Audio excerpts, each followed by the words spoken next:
E20 fuel and BIS standard. तो आज हम डिस्कस करेंगे कि E20 फ्यूल के बारे में और इसके स्टैंडर्ड के बारे में। ठीक है। तो सबसे पहले BIS स्टैंडर्ड क्या होता है। ये एक मिनिस्ट्री ऑफ कंज्यूमर अफेयर के अंडर आती है। ये स्टैंडर्डाइज करती है प्रोडक्ट्स को, जैसे फ्यूल हो गया, प्रेशर कुकर हो गया एग्जांपल, सीमेंट हो गई।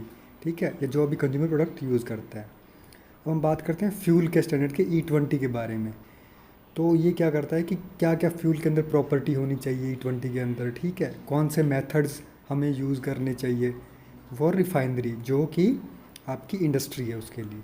अब बात यह आती है कि E20 की नीड क्या है। नीड इसलिए है क्योंकि एनर्जी सिक्योरिटी का इशू है, इंपोर्ट को रिडक्शन करना है हमने, एमिशन को लोअर करना है और सस्टेनेबल फ्यूचर भी चाहिए हमें। ठीक है। सो अब बात आती है E20 फ्यूल है क्या। E20 fuel the 20 represent that there is 20% ethanol. Petrol में E का मतलब एथेनॉल, 20 मतलब परसेंट, ये होता है वॉल्यूम वाइज। अगर एग्जांपल बात करें, हम 1 लीटर की बॉटल है तो उसमें क्या आएगा, 20% ethanol and 80% petrol. So this is blended for the spark ignition engine. और E20 जो यूज़ होता है अपना फ्यूल, वो सिर्फ पेट्रोल या स्पार्क इग्निशन इंजन के लिए ही यूज़ होता है। ठीक है। अब इसका क्या है, स्टैंडर्डाइज क्या सेट किया है BIS ने। कॉमर्शियल E20 फ्यूल जो कि हम डे टू डे यूज़ करते हैं बाइक्स में, कार्स में, या जो हमें डायरेक्टली पेट्रोल पंप से अवेलेबल होता है। ठीक है, वो कमर्शियल फ्यूल है। तो उसके स्टैंडर्ड क्या है, IS 17021 2018। सो इसके लिए डिसाइड किया गया है पहले से ही कि कैसे इसको मिक्स करना है, क्या इसकी प्रॉपर्टीज़ रखनी है। ठीक है। सो वो सब चीज़ें कंट्रोल इन्वायरमेंट में की जाती है। अब एक होता है रेफरेंस E20 फ्यूल।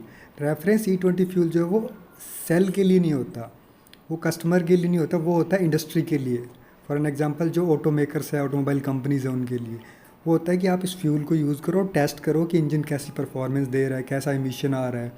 वो बहुत ही कंट्रोल इन्वायरमेंट में उसको रिसर्च स्टडी की जाती है। ठीक है।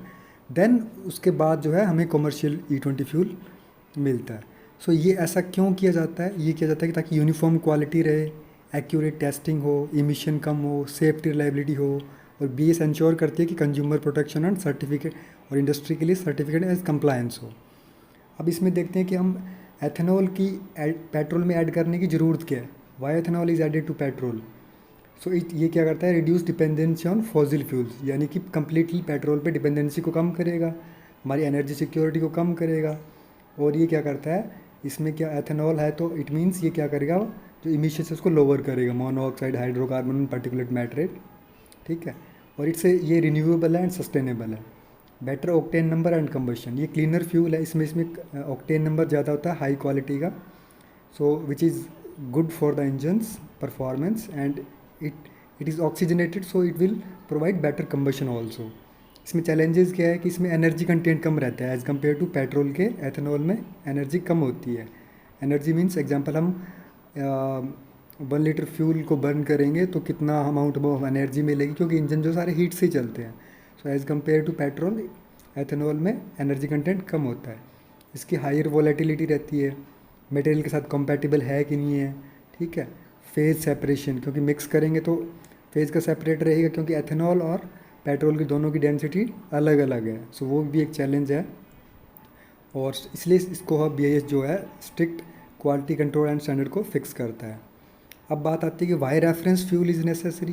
देखो, अगर सेम इंजन को सेम टेस्ट कंडीशन में चेक करना है, तो अगर डिफरेंट फ्यूल होंगे तो क्या आएगा, डिफरेंट रिजल्ट आएगा, तो उनको हम कंपेयर नहीं कर सकते। इसलिए क्या करते हैं, हम रेफरेंस फ्यूल यूज़ करते हैं ताकि हमें एग्जैक्ट, एक्यूरेट और फेयर कंपैरिजन कर सकें।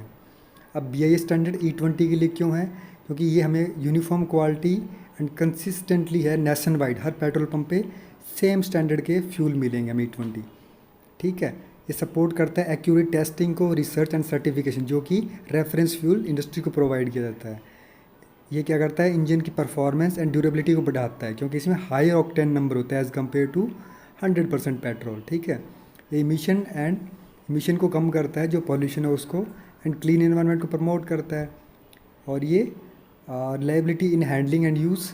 Then next is enable certification, compliance and consumer protection, that will help BIS for the consumer. Support करता है इंडस्ट्री को, इनोवेशन को एंड सस्टेनेबल डेवलपमेंट को। So basically the big picture is BIS decide the standards for the fuel, which is E20, there is one commercial E20 and another is a reference E20। Commercial E20 जो direct हमें available मिलता है petrol pump से, लेकिन reference E20 जो है वो industry को दिया जाता है फॉर ए रिसर्च पर्पज़, ठीक है, ताकि वो अपने इंजन्स में उसको चेक कर सकें and then it can be approved by the BIS। So quality testing, compliance, consumer protection.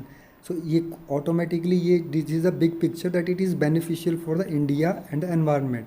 सो इसका रिजल्ट क्या आएगा फाइनली, इससे क्या होगा, सेफ फ्यूल होगा, रिलायबल आएगी, परफॉर्मेंस बढ़ेगी इसकी। It is clear because E20 engine there is a high octane as compare to the petrol, ठीक है। सो रिलायबल परफॉर्मेंस